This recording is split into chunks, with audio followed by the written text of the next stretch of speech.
Hello everybody and welcome back to Screen Stars and welcome to another of my PlayStation 4 reviews, and I'm delighted to be able to bring you my review for the newly released science fiction survival game Memories of Mars. Now, where did this game come from?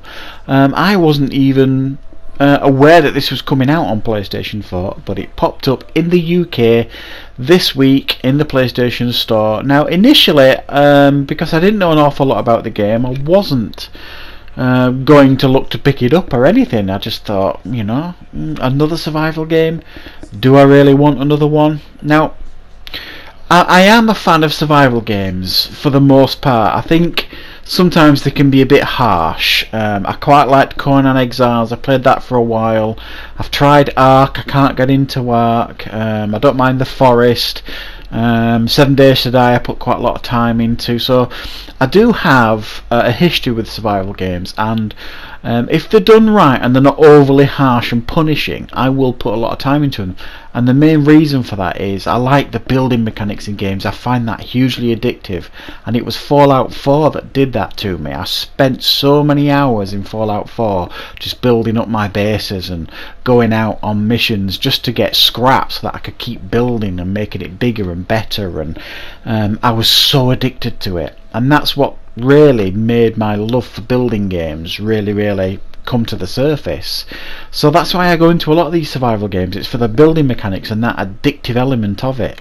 And I'm really pleased to announce that Memories of Mars has a really solid gameplay loop in regards to the building mechanics and things, and it is very addictive. Now, I've put a good 15 or so hours into this game already, and I know that's not a huge amount because I know I'm going to put an awful lot more into this, but I wanted to get this review up to give you guys out there have an idea of what kind of game this is and what to expect if you buy it.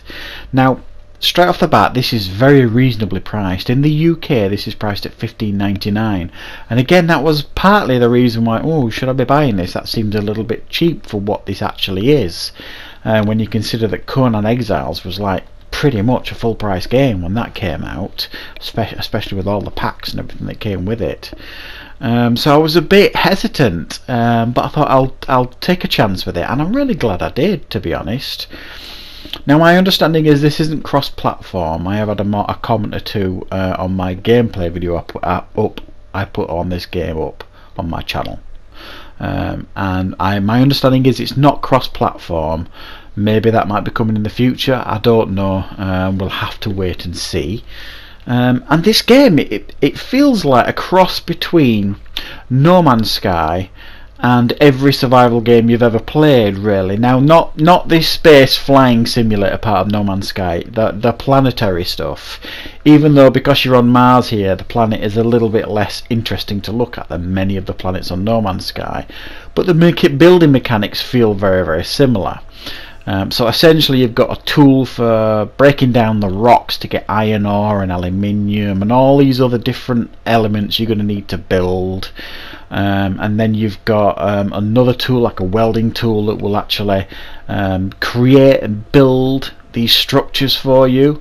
Now, you have to do that by there's like a menu where there's a building menu, and you have to unlock certain bits at a time, so you can only unlock certain aspects of the building, like the ceilings and the walls and the very basic elements, until you get things, they call them flops and things like that in this game, and essentially they are skill points where you can put them into these sections of engineering. There's loads of different sections where you can expand on the different areas that you want to build, so you can make more technologically advanced walls and ceilings, and then you can put in more things like storage boxes, and then like computers and cloning devices.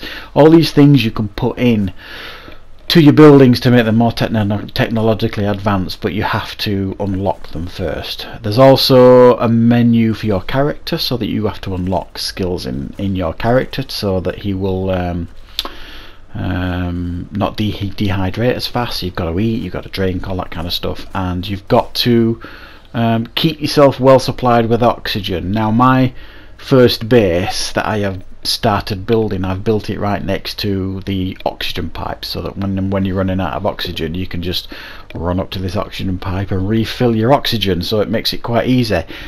It's very much like games like Conan Exiles. You need to build it near a water supply to keep yourself hydrated and things like that. So you have to eat in this game. You have to keep yourself nutritionally filled up. But there's a bit more of a combat element here in this game. Initially you've got access to pretty basic weapons like a pistol. And then fairly soon into the game you'll get other weapons like rifles, and then as you progress into the game you're going to be able to create and design more advanced weapons. And there's a very much an explore aspect of this game, because it kind of gives you things to solve and things. It's like you've got to figure out what's going on this planet, because when you wake up essentially you're a clone, so you get very little information as to who you are, why you're there, what's gone on Mars, and it's up to you to kind of go around and piece together these little scraps of information that you can find that will help you figure out what's going on Mars.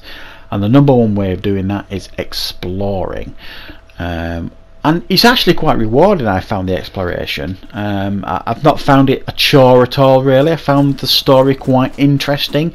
It's a way to keep you moving forward. And the game as well, I think, has a fantastic tutorial that goes on for quite some time, and it kind of ties it into the story, and it actually makes the game really accessible, I would suggest, to new starters to this kind of genre, because the survival games as a whole, it's got a very, very specific gameplay base, a set of gamers that play them, and for anyone new, sometimes coming into a survival game, they can be pretty harsh experiences and can put you off. I found that with a few. Like I say, I tried playing Ark. I really couldn't get into that. It took me a little bit of time to get to Conan Exiles, but I found that quite rewarding eventually. This one I found probably the easiest to get into that I've played for quite a while, and that's thanks to this great tutorial. So if you're new to these survival games, you've always kind of stayed away from them because you thought they were a little bit too difficult to do, this might be a good starting point for you. This game, it's not too expensive and it's got a great tutorial. There is the graphics. We need to talk about the graphics. They are functional, but they are nothing special. There's not an awful lot to work with here. Like I say, you're on the surface of Mars. Everything looks a little bit grainy and dull and brown, but it's certainly functional. Certainly better than some other games in this genre. I remember Conan Exiles when that came out, and I know I keep going back to that game. It got an awful lot of flack for its graphics when that came out, the basic nature of them. Well, I think this is actually on par with that or a little bit above it, and it does work for the most part. The shooting, this ain't Call of Duty, so don't be expecting anything particularly responsive or anything, but it does its job. Now obviously this is an always online type game. You're going to have to log into servers to play it and that kind of stuff, and with it being a multiplayer game, you can choose to play with other gamers, chat to gamers, try and outdo each other, all that kind of stuff. Me personally, I'm more of a solo player, so I tend to go in where it's a nice quiet server that gives me a nice opportunity to build my bases how I want to do them. That is just my personal style of playing. I know there are many of you out there that like to play with your friends and things, and you will easily get the opportunity with this game. No server issues that I can mention. The game's only been up a couple of days. The only not even call it a problem, the server went down last night. They took it down for 15-20 minutes just to do some work on it, then it will back up. No problems at all.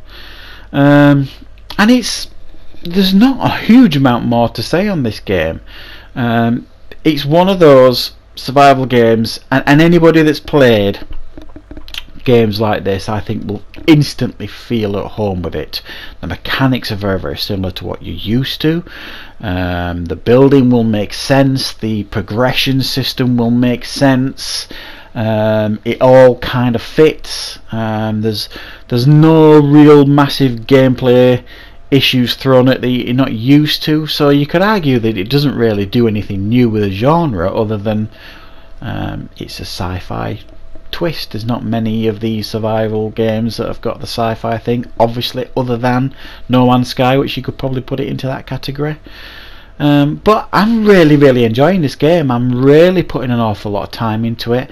I'm going to be building and building and building, and that addictive gameplay where you want to keep unlocking new elements so you can improve your base, but you need to do that by progressing through the game and getting more skill points and flops and doing the little missions that it gives you to do.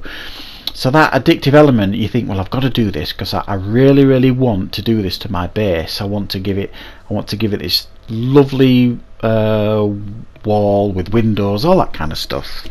So I'm really enjoying it. I'm giving this game an 8 out of 10. It's a real surprise. I wasn't expecting this game. But fans of this genre, I don't think you're going to be disappointed. It's definitely worth checking out. And for the price, I think it is certainly worth buying. So thanks for watching my review. I hope you enjoyed it.